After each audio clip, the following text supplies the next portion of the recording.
नमस्कार। मैं विवेक विराट मुद्गल ज्योतिषाचार्य अपने YouTube चैनल जगदम्बा ज्योतिष में आप सबका स्वागत करता हूं। और आज की इस वीडियो में हम बात करेंगे कोरोना वायरस पर शनि की वक्र दृष्टि का क्या प्रभाव रहेगा। परंतु उससे पहले एक दो बात जो मैं आपसे शेयर करना चाहता हूं।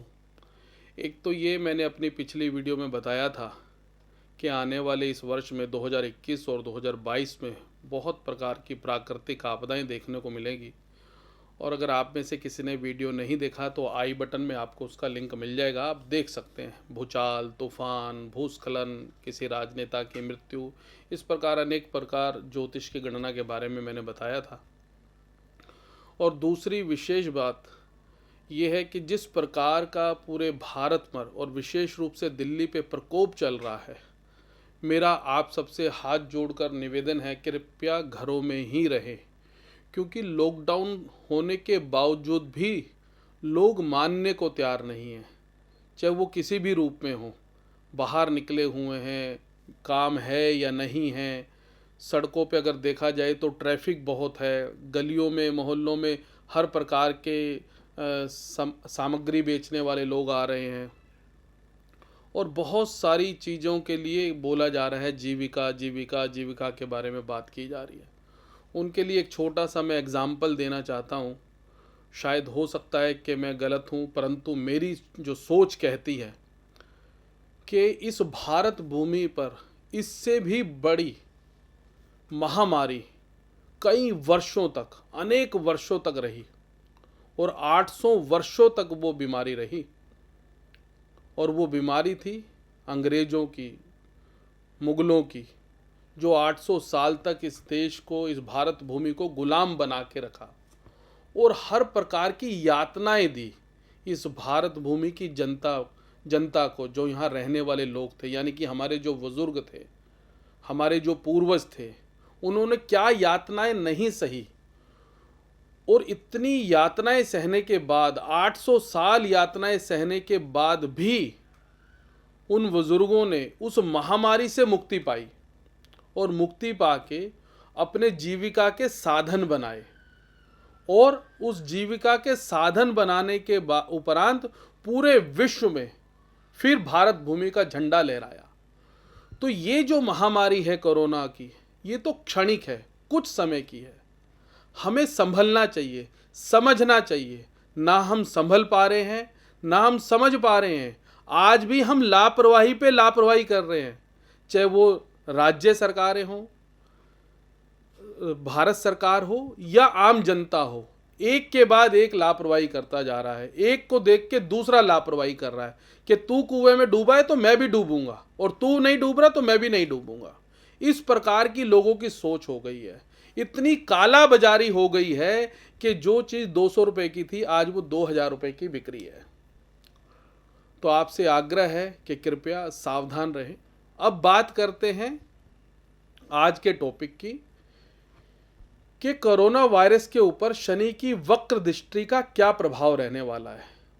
क्या थर्ड वेव आएगी? उसके लिए हमें ज्योतिष शास्त्र को फिर गहराई से समझना होगा। शनि के लिए कहा जाता है कि शनि एक क्रूर और शक्तिशाली प्लेनेट है, जो कि इस वर्ष जगत लगन की कुंडली में लगन का मालिक बनकर विराजमान है और लगन में ही विराजमान है। और 24 मई 2021 मध्याह्न 12 बजे से शनि ग्रह वक्री होने जा रहे हैं। लगन के मालिक वक्री, वो भी क्रूर ग्रह अगर वक्री हो रहे हैं तो उसका क्या प्रभाव आने वाला है, इसको समझने की आवश्यकता है। उससे पहले शनि और मंगल में षडाष्टक दोष चल रहा है, जिससे हम ये जो महामारी पूरी दिल्ली में देख रहे हैं या पूरे भारतवर्ष में देख रहे हैं, जो ये कोहराम मचा हुआ है, सेकंड वेव लोग कह रहे हैं, तो ये सिर्फ सेकंड वेव तक ही सीमित रहने वाली नहीं है। अगर हमने लापरवाही बरती, आज भी अगर ध्यान नहीं दिया, शासन और प्रशासन दोनों अगर सख्त नहीं हुए, राज्य सरकार और भारत सरकार ने अगर सख्ती नहीं दिखाई, तो यकीन मानना 24 मई 2021 के बाद सड़कों पर डेड बॉडियां दिखेंगी, घर घर के बाहर डेड बॉडी दिख सकती है। ये मैं आपको डराने के लिए नहीं बोल रहा हूं, सिर्फ सचेत करने के लिए बोल रहा हूं कि हमें संभलने की आवश्यकता है, समझने की आवश्यकता है। क्योंकि 24 मई 2021 मध्याह्न 12 बजे से शनि की वक्र दृष्टि हो जाएगी। और शास्त्रों में वर्णित है कि क्रूर ग्रह अगर वक्री हो जाए तो उसकी क्रूरता बढ़ जाती है, उसमें चेष्टा बल आ जाता है। और अगर शुभ ग्रह वक्री हो जाए तो उसमें शुभता बढ़ जाती है। तो शनि एक क्रूर ग्रह है, शक्तिशाली है और दुख का कारक है, शोक का कारक है, जहां हमें दुख और अधिक देखने को मिलेगा, और मृत्यु का भी कारक है। तो इसका मतलब और मृत्यु देखने को मिल सकती हैं, और कष्ट देखने को मिल सकते हैं। हमें आवश्यकता है शनि के गुणों पर चलने की, यानी कि ईमानदारी दिखाने की, यानी कि अनुशासन में रहने की, यानी कि सरकार द्वारा बताए गए नियमों पे चलने की।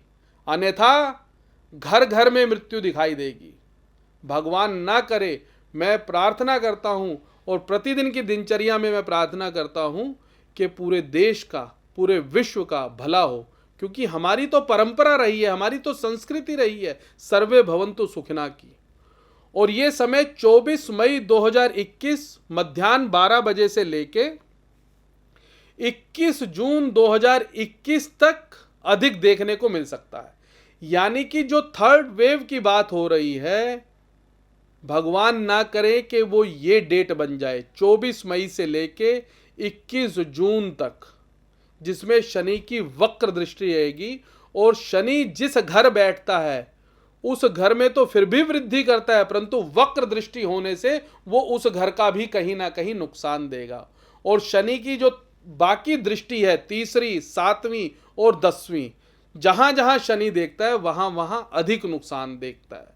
क्योंकि शनि की दृष्टि में दोष कहा गया है और शनि लग्नेश है, यानी कि स्वयं हम, यानी कि यह पूरी दुनिया शनि के अधीन है।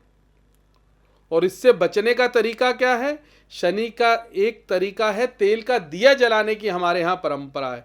अगर हम उस परंपरा को निभाने लगे, प्रतिदिन के समय, सायंकाल के समय अगर एक सरसों के तेल का दिया अपने घर की चौखट के बाहर अगर जलाना प्रारंभ कर दें, वो भी दक्षिण दिशा की तरफ मुख कर कर, यम के नाम का दीपक जलाया जाता है, समझे शनि के नाम का दीपक जलाया जाता है कि अकाल मृत्यु से बचा जा सके। संध्या काल में जलाने का मतलब है कि नकारात्मक ऊर्जा से बचा जा सके।